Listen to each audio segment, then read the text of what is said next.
Jai Hind and welcome to all. Myself Shivani. In previous lecture, we have discussed the techniques of water softening or hardness. So, in continuation of this, in this lecture, I will discuss the remaining part, which is reverse osmosis, Calgon method and boiler feed water. The references are taken from Engineering Chemistry by Shashi Chawla, and few reactions I have taken from this site www.jntu.ac.in. So, in continuation of previous lecture, we have already discussed three methods of water softening, which are ion exchange, zeolite and lime soda process. So, in this slide basically we compare all these three methods on the basis of following points. First point is requirement. In ion exchange process, if we remind that they are of basically two types, cation exchanger as well as anion exchanger. So, in this both are required, that is cation as well as anion exchanger. In zeolite process, zeolite means permitted process and which are also known as boiling stone. So, here zeolites are required, while in lime and soda process, which is a basically traditional method, and in this method we required two chemical lime soda, and in cold lime soda we required coagulant, while in hot lime soda we do not require this coagulant. So, this is the requirement of all these three. Second is exchange of ions. Ion exchange process is basically used for demineralization. So, in this we exchange both cation as well as anion. It means in water all type of ions, whether these are cation or anions, both can be removed. While in zeolite process only cations can be removed, while in lime soda process we do not basically exchange the ion.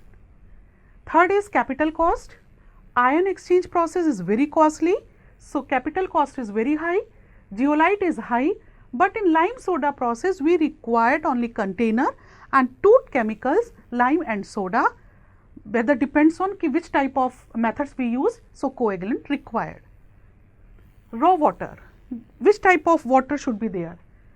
In both process, ion exchange and zeolite, we know that basically in their cavities are present, and due to these cavities cations and anions of water are replaced by H ion or OH ion in this process, while in this process they can be replaced by sodium ion.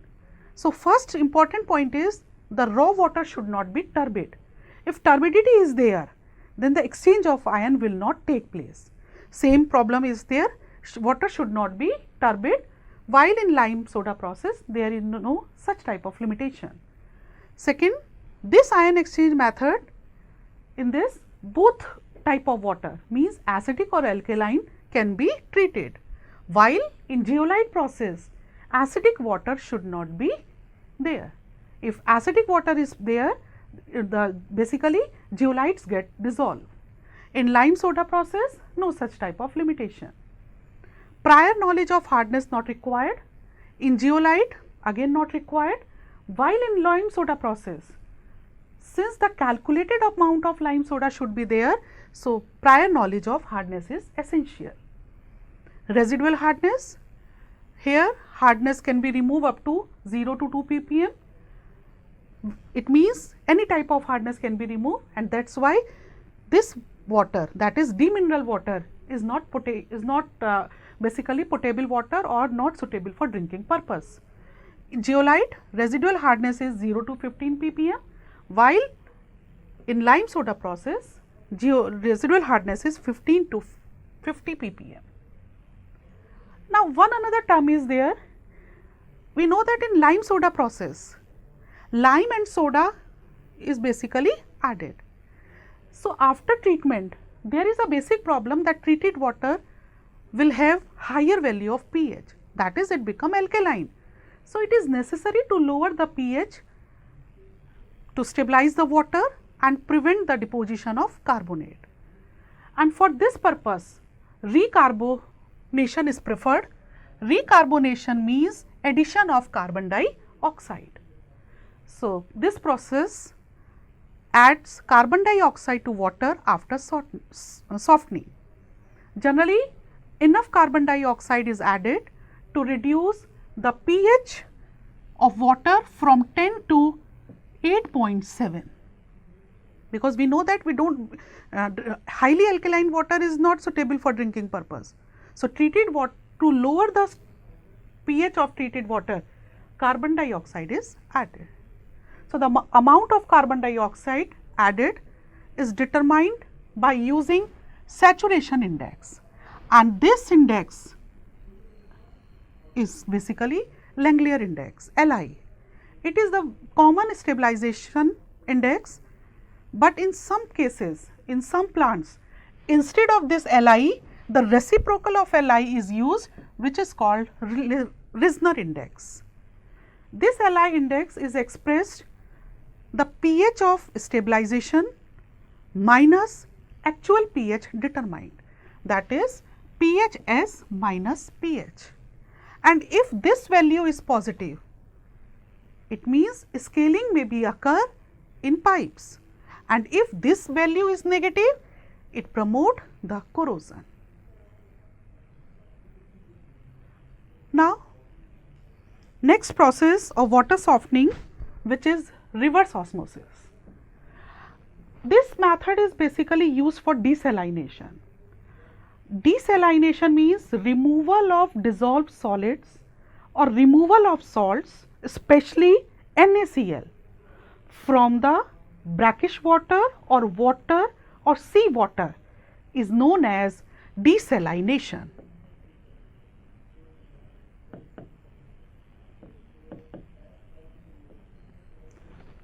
And basically we know that water contains dissolved solids, and if the water is basically salty or brackish in taste, it is known as brackish water. So, basically we can categorize the water on the basis of concentration of dissolved solids. If the concentration of solids, dissolved solids is less than 1000 ppm, then it is called simple raw water.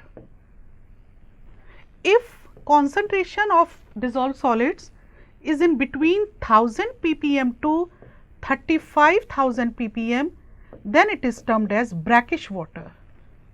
And if the concentration of dissolved solids is more than this 35,000, then sea water. So, basically the reverse osmosis method is used to remove these dissolved solids. But since the salts are removed, so we can also say that it is the water softening process. Now, to understand this reverse osmosis, first let us take osmosis. If we put the resin in water or in milk, in porridge or kheer, then we see that the resin it basically swells. The swelling of this resin is due to osmosis. So, osmosis is basically the flow of solvent from the low concentration to high concentration, and when the two solutions are separated by semi permeable membrane is called osmosis. And in case of resin, in resin the concentration is high, and water the concentration of solvent is low. So, the flow of solvent from low to high concentration is termed as osmosis. But if we apply a external pressure which is more than osmotic pressure, then the flow of solvent becomes reverse, means from high concentration to low concentration. This is the basically a container, and which the two type of water are separated from semi permeable membrane, and here we applied external pressure 15 to 40 kilogram per centimeter square. Then we see that the flow of solvent become high concentration to low concentration, and which is called reverse osmosis. So, it is a process in which the pressure greater than osmotic pressure is applied on the high concentration side of membrane, then the flow of solvent move from higher to lower concentrated side. And in home we see that we have everybody have RO. So, in RO basically we use the raw water, and then we see that we get clean water or soft water or drinking water, and the membranes are there. So, here we see that the basically any type of dissolved solids they will retain there, and we get the water which is free from all these. Now, initially the membrane which was used from animal basically, but nowadays polymer membranes are used which are made from cellulose acetate, polymethyl acrylate and polyamide, and this process is also known as hyper or super filtration. Now, advantage, the basic advantage is all type of impurities, ionic, non-anionic, colloidal, even large particles, silica can be removed. It is a very simple, reliable method, and capital and operating expenses are comparatively low. The life of semi-permeable membrane is about 2 years, and it can be easily replaced. Although the cost of this membrane is basically extra expenditure, but this replacement is comparatively easy other than some other methods, and nearly uninterrupted water supply can be provided.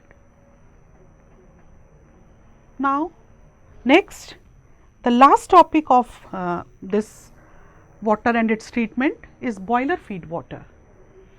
We know that water is used in boilers for steam generation, for industries or for power supply, houses basically. And if the water contain impurities, then it should be removed. But it is not necessary to remove all type of impurities, only those impurities which basically create trouble should be reduced or basically remove or taken given limit. So, the boiler feed water is basically the water which is suitable for the boilers for steam generation. So, boiler feed water should have following composition, it should nearby this composition. The hardness should be below 0.2 ppm. The caustic alkalinity which is due to OH minus should lie between 0.15 to 0.45 ppm, and it should be free from dissolved gases, especially CO2, to prevent the boiler corrosion. So, excess of impurities in boiler feed water generally create these four problems. First is scale and sludge formation, second caustic embrittlement, third priming and foaming, and fourth corrosion. First, scale and sludge formation. In boiler, continuous water get heated and basically it is removed in form of steam. But in boiler, the concentration of salts become higher, and when it reaches greater than solubility product, then the precipitation occur. So, the water in boiler is continuously heated, causes the increase in concentration of dissolved or suspended solids, and because of this the ionic product become more than solubility product. So, these precipitate or these suspended solids get precipitate on the inner walls of the boiler plate. So, these precipitation takes place in two ways. First, the precipitation in form of soft, loose or slimy deposits. If we see our immersion rod, then initially we see that at this immersion rod, the layer of particles or suspended particles is comparatively soft. So, this is called sludge, and after some time or after 1 or 2 months we see that basically they form a hard layer. So, this is called scale. So, what is the basic difference? Like this is the inner wall of boiler. So, initially when the precipitates are loose and they are suspended in water, they are termed as sludge, and when they become hard and adhere the coating or basically they are on inner wall of the boiler, which is called scale.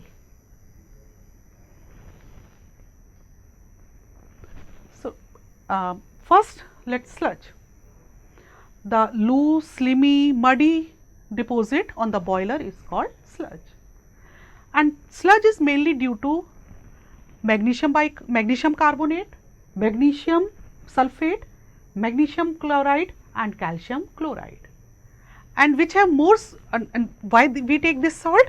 Because these have more solubility in hot water, and basically they get precipitate at the colder side and they remain there at colder side, but they are very we can easily remove them. So, disadvantage, since the sludges are bad conductor of heat, so may results in wastage of heat and fuel. They entrapped in the scale get deposited as a scale causes more loss of efficiency of boiler. Excessive sludge formation leads to setting of sludge in slow circulation. So, areas like pipe connections, they may be choked or blockage of pipes. So, what is the prevention? Prevention is soft water should be used which is free from dissolved solids, or they can be removed by blow down process. Blow down process means remove the excessive concentration or excessive salt with the water from the tap. Now, scales are hard sticky deposits on the inner wall of the boilers, and the removal of these scales are very comparatively difficult. Why the scaling occur? The main reason of scaling is deposition of or decomposition of calcium bicarbonate, and we know that calcium bicarbonate is basically it create temporary hardness, and when we boil the water we see that there is a basically layer. So, bicarbonate on heating converted into calcium carbonate, which is insoluble and it settles as a soft precipitate in low pressure boiler. But if we take in high pressure boiler,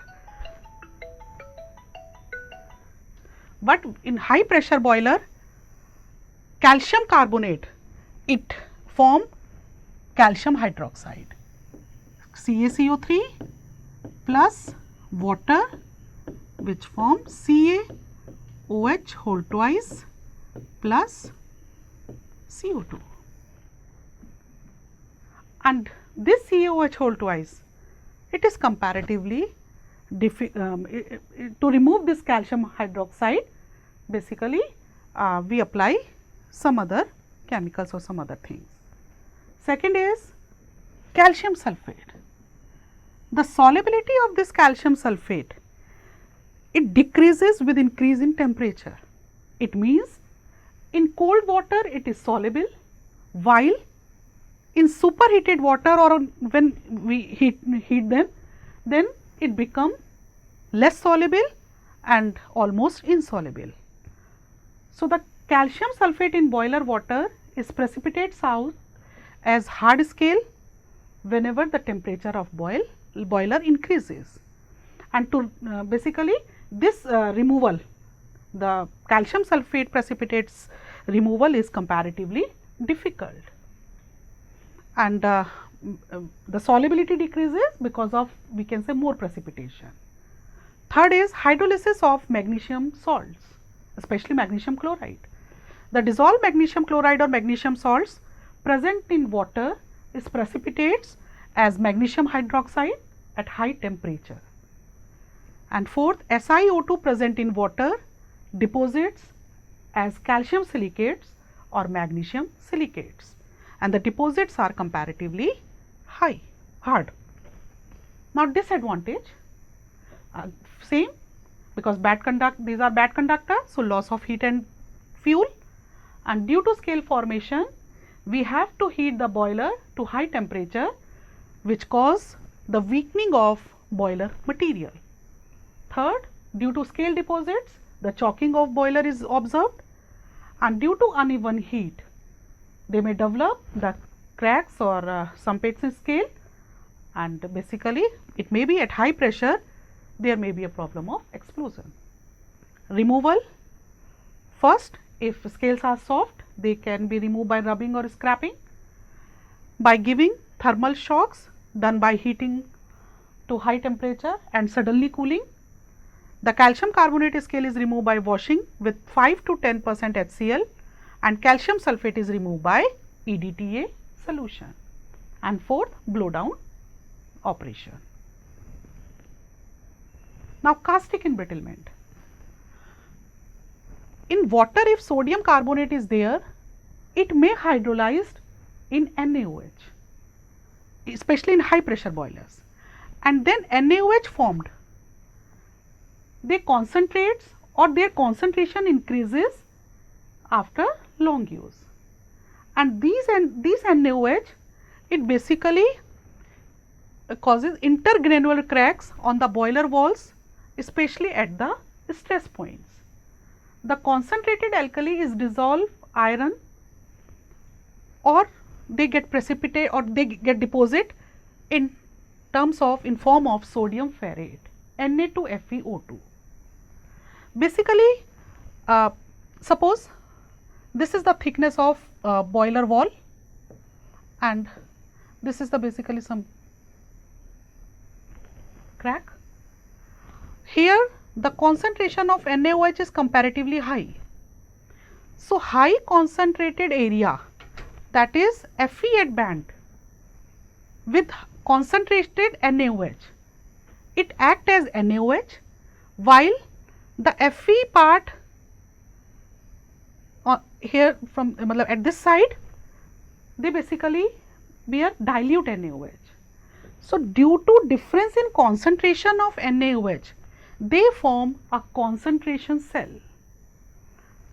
So the formation of cracks in boiler due to NaOH is called caustic embrittlement, and this due to this the concentration cell get formed and dissolving the iron or boiler as sodium ferrate, and because of this concentration basically the corrosion, or we can say the anode part, it get basically corrode or it get damaged, because we know that corrosion or destruction or destroy part, it always basically it occur at anode. So caustic embrittlement means the formation of cracks or deposition of NaOH on cracks is caustic embrittlement. It can be prevented first by maintaining the pH, second by using sodium phosphate as softening reagent instead of sodium carbonate, which is used in external treatment of boilers. Third, caustic embrittlement can also be prevented by adding tannin or lignin or sodium sulphate, which prevents the infiltration of caustic soda solution, blocking the hair cracks. Priming and foaming. The carrying out of water droplets with steam is called priming because of rapid and high velocities of steam. So the water droplets, they moves out with steam, and the process of this steam, wet steam, is due to the presence of large amount of dissolved solids, high stream velocity, sudden boiling, improper designing of boiler, or sudden increase in steam production rate or higher levels of water in boilers. Foaming, the formation of stable bubbles or the formation of foams at the surface of water in the boiler is called foaming. It basically results with the formation of wet steam that harms the boiler cylinder and turbine blades. And this foaming is basically mainly due to presence of grease, oil drops or some suspended solids. Now, the next is Calgon conditioning, which is an internal treatment method, and in internal treatment method we add chemical which basically dissolve the scale and sludge by forming soluble complex. And Calgon is sodium hexametaphosphate and the formula is Na2, then this is the coordination sphere, Na4PO3 6, sodium hexametaphosphate. And Calgon on heating it get ionized, and we know that coordination is, it is very difficult to break the coordination sphere. So, 2 Na plus remaining, that is Na4PO3 6 minus 2. This Na4PO3 6 minus 2, it combined with scale sludge, calcium chloride, calcium sulphate, etc., and then form soluble complex of calcium, which is Ca2PO3 6 minus 2, and which can be removed by blow down process. Thank you.